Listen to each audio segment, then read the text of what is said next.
Al fin de todo. Al fin de todo. Rubén Ricardo Iriarte. Hoy en día saber cómo seguir creciendo no es fácil. Es cierto, yo no sé qué estudiar, pero tengo muy en claro qué quiero ser. ¿Qué quiero ser? Quiero ser emprendedora. Yo quiero ser parte de un planeta sustentable. Quiero ser libre. Y protagonista. Yo también quiero ser libre, financieramente. Yo quiero liderar. Y cuando sabes qué quieres ser, sabes cómo quieres aprender. Yo quiero estudiar en una universidad innovadora, con una mirada global. Que promueva la educación positiva. Que me vincule acá en mi ciudad al mundo laboral. Que me permita estudiar desde cualquier parte con la mejor experiencia educativa. Elegí estudiar en una universidad líder e innovadora que impulse tu propósito. Elegí lo que querés ser. Yo siempre digo que esta es una época del año muy especial, porque bueno, lo que nos encuentra trabajando en un mes como enero nos permite a lo mejor medianamente poder cumplir con nuestro trabajo, porque no encontramos a la gente para hacer notas y demás. Pero hay gente que sí es generosa y que nos atiende a pesar del calor, a pesar de que están seguramente descansando, o a lo mejor por ahí un enero es bastante difícil poder charlar. Pero hay un tema nacional que nos retrotrae, por lo menos a quienes los hemos vivido muy de cerca, a casos renombrados que también fueron casos nacionales, que tienen que ver con el paso de un familiar en un juicio. El caso Baez Sosa nos trajo a la memoria, a muchos de nosotros, el hecho de el paso de una madre, de un padre, por una instancia de un juicio. Tener que ver toda esta circunstancia, refrescar todo eso después del paso del tiempo, porque generalmente se llega a esta instancia de un juicio cuando ya han pasado 1 año, 2 años, 3 años de instrucción y de idas y venidas para lograr llegar al juicio oral y público. Alguien que nos puede testimoniar y nos puede poner en autos, como se dice habitualmente, de una situación de esta naturaleza, por haber pasado por ella, es una madre como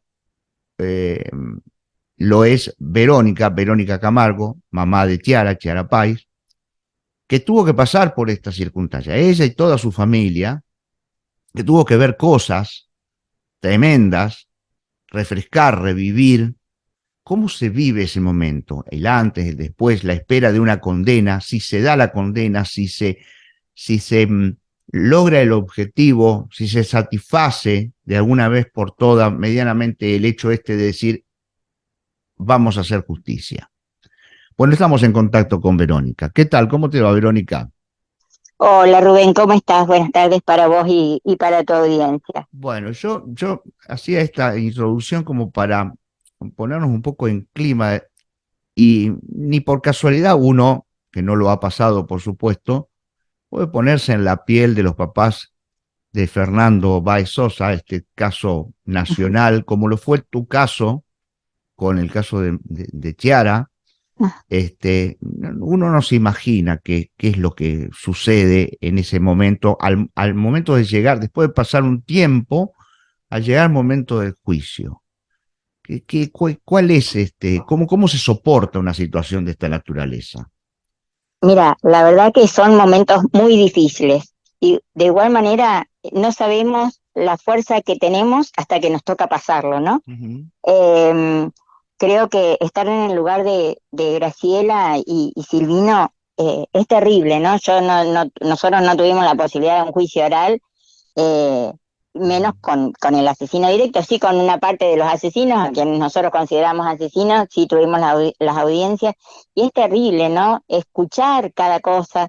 Igualmente, como siempre digo, a veces nosotros como mamá, en mi caso, o como un familiar, también en el lugar de los papás, ¿no? Y también el resto de la familia, que a veces nos tenemos que involucrar tanto en el caso, ¿no? Para lograr justicia, que la verdad que no es bueno, porque nos interiorizamos de situaciones y de hechos concretos de cómo fueron asesinados nuestros hijos, o bueno, nuestra familia, que es dolorosísimo. Yo digo, yo me aprendí bueno, quienes saben y me han escuchado a lo largo de estos años, ¿no? Tengo la causa, ¿no? Conozco toda la causa de arriba abajo. Sí. Yo lo que traté de limitarme es a no mirar imágenes, ¿no? Y agradezco a todos quienes han trabajado, que siempre me han pasado toda la información sin imágenes, más allá que yo vi a Kiara, porque necesité verla en su momento, ¿no? Cuando volvió de que le hicieran la autopsia, porque es la única manera de lograr, ¿no? Ese impacto y de volvernos a la realidad, ¿no? De lo que pasó, ¿no? Entonces, ahora ponerme en el lugar de Graciela, estar ahí en cada audiencia frente a los 5 asesinos, es terrible, ¿no? Y por ahí la voy escuchando y sigo, yo por ahí le escribo, pero sé que debe tener miles y no es una persona de que le guste, de que le guste mucho el contacto, los medios. Yo traté, viste que yo estoy en un programa en una radio de Santiago del Estero que entrevisto o charlo con mamá o familiares de víctimas,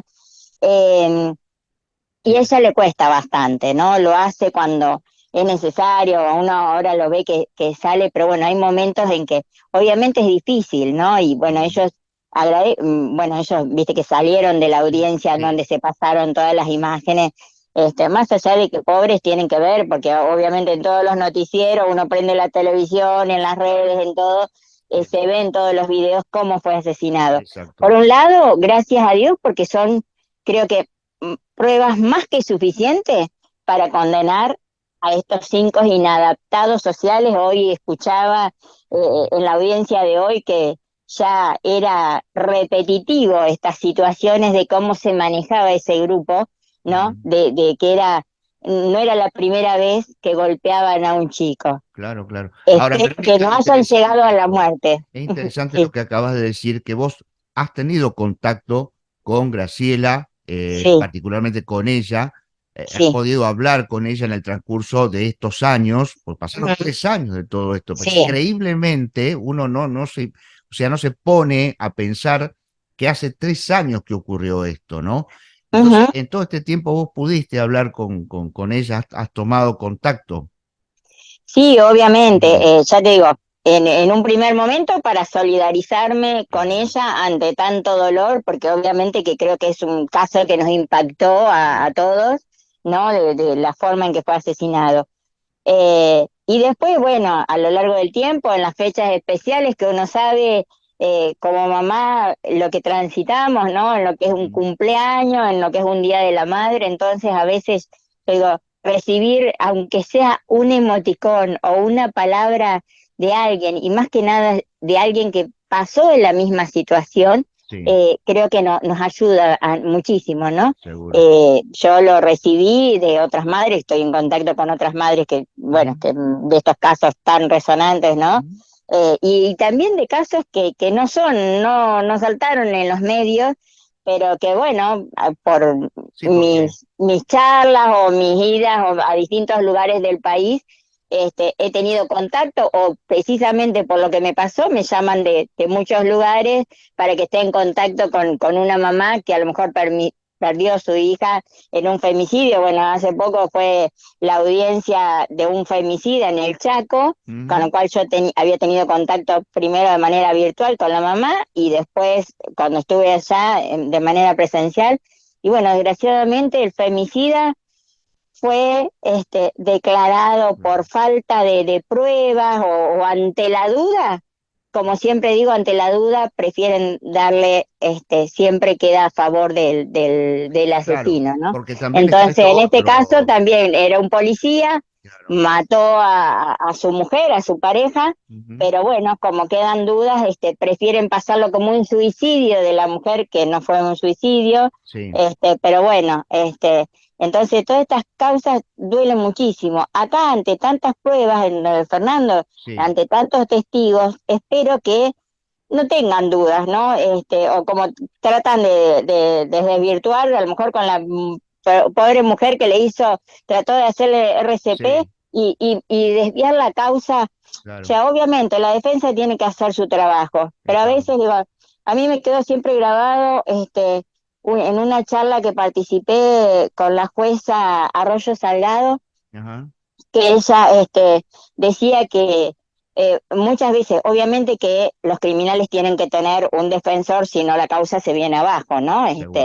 Pero cuando un abogado con buenos valores y ética profesional va a acompañar la defensa, pero cuando saben que es culpable, acompaña a la defensa. No pone trabas como para dejar libre a un asesino, un violador, y demás. Entonces creo que así deberían ser, pero desgraciadamente sabemos que eso no pasa generalmente. No pasa.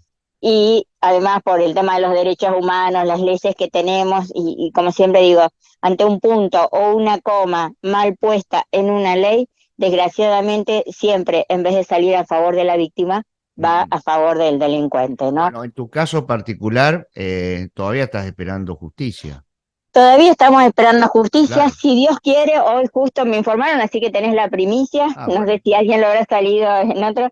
Hoy me informaron que el 1 de marzo será la primera audiencia de apelación, ¿no? Que se había suspendido en octubre por esta interposición de agenda de los jueces. Sí. Bueno, se supone que si no hay un cambio, el 1 de marzo va a arrancar la audiencia de apelación. Pongámonos un poco en clima. Hoy por hoy, el tema, ¿cómo está concretamente? Que tenemos, hay personas detenidas, no hay personas detenidas, hay personas que, digamos, ya definitivamente tienen la condena. ¿Cómo estamos hoy con el caso? Sabemos que el único detenido fue Manuel Mansilla, sí. El novio. El resto de quienes nosotros consideramos que también fueron partícipes activos, todos están libres. Y bueno, Mansilla tenía una pena en primera instancia de 21 años y 6 meses, confirmado por la Cámara de Apelaciones de Rosario a 21 años y 6 meses, pero en el 2021 la Corte Suprema de la provincia declaró anticonstitucional, o que no era, no se tenía en cuenta los derechos del niño, y volvió a foja cero, ¿no? Para que se le dicte una pena menor, o sea, que se le reduzca la pena a Mansilla y que se le dé el derecho a salidas transitorias, ¿no? Porque era todo lo que tenía negado en las anteriores acusaciones, en los anteriores fallos. Por ahí va la apelación, por ese lado. Y entonces por ese lado va la apelación, porque obviamente nosotros no estamos de acuerdo, por supuesto, queremos que aunque sea se mantenga esa pena de 21 años y 6 meses, y sin salidas transitorias, porque además se tuvieron en cuenta todos los derechos y tratados internacionales del niño, y siempre también sabemos que se puede dictar jurisprudencia, ¿no? En muchos casos, que es en lo que tuvieron en cuenta tanto los jueces de la Cámara de Rosario como el juez Prado de Venado. Hablando en general, bueno, este caso de Baez Sosa no es un femicidio, sino directamente es un asesinato. Un asesinato, concreto, pero bueno.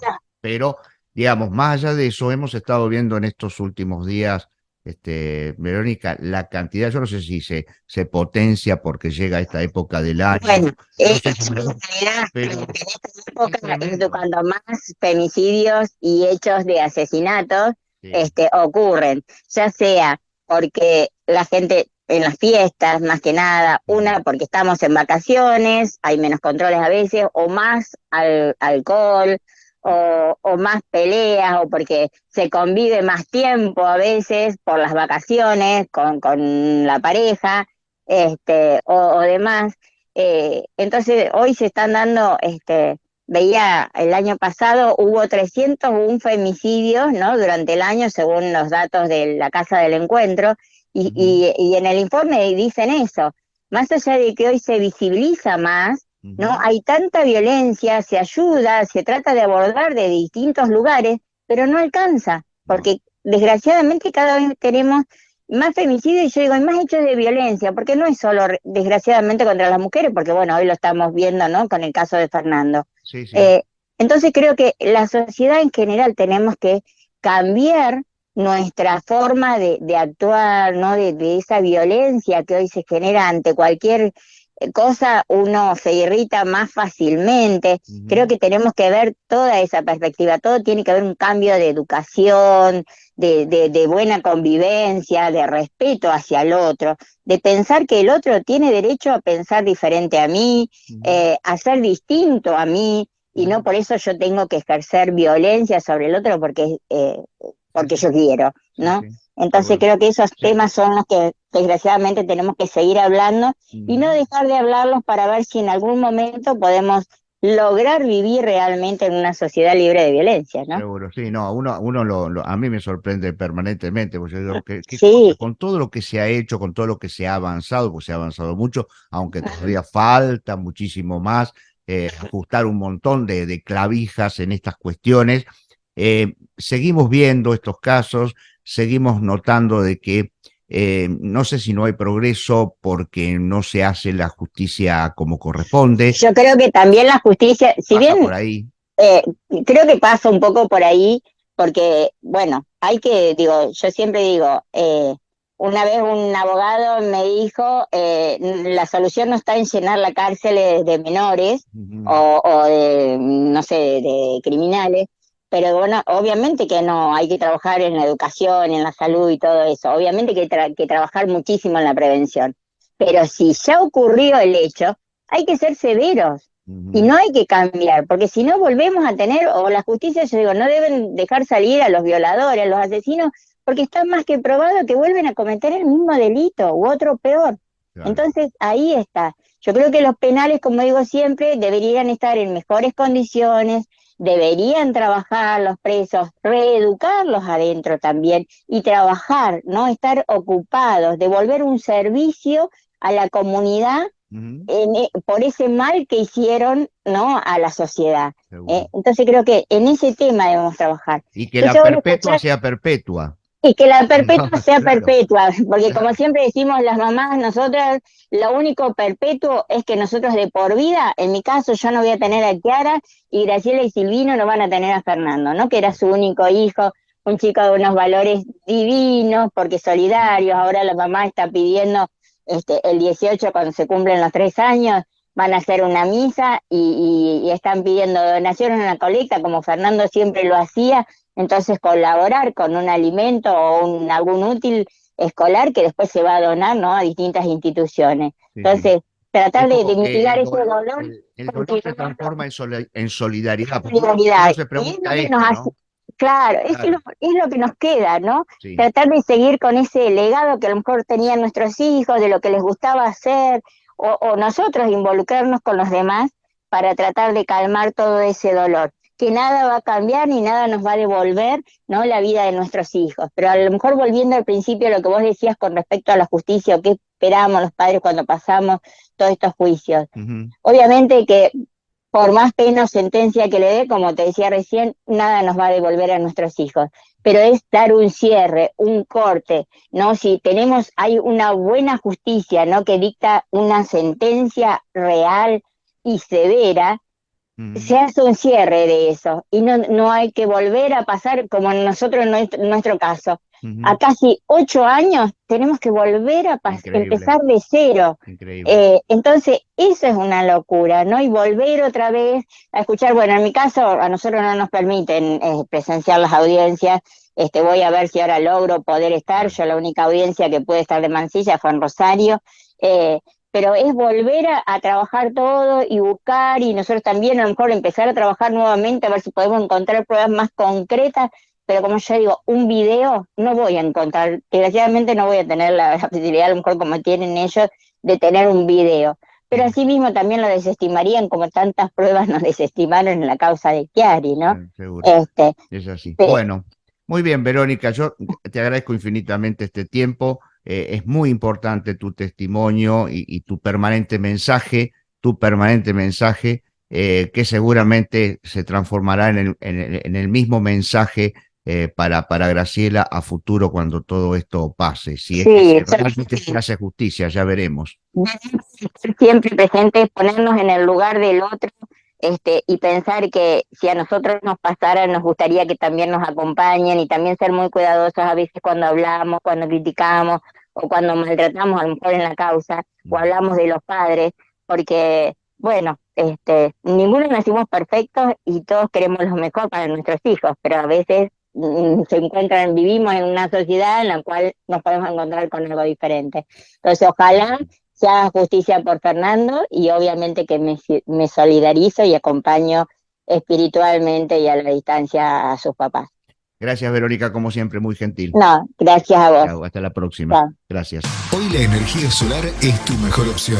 Si estás pensando en agua caliente, instala un termotanque solar y ahorra hasta un 80% del uso gas. Si lo tuyo son las casillas, motorhome o puestos rurales, tenemos un sistema que abastece heladera, luz y TV. También instalamos generadores solares de acuerdo a la demanda de energía del cliente. San Miguel Solar, pioneros en asesoramiento, venta e instalación de energía solar, termotanques solares, paneles fotovoltaicos, baterías, bombeo solar, inversores y todo lo necesario para empezar a recorrer el camino del ahorro y las energías limpias. Contactanos por WhatsApp al 3382 461 257. San Miguel Solar, Santa Rosa 250, Rufino, Santa Fe.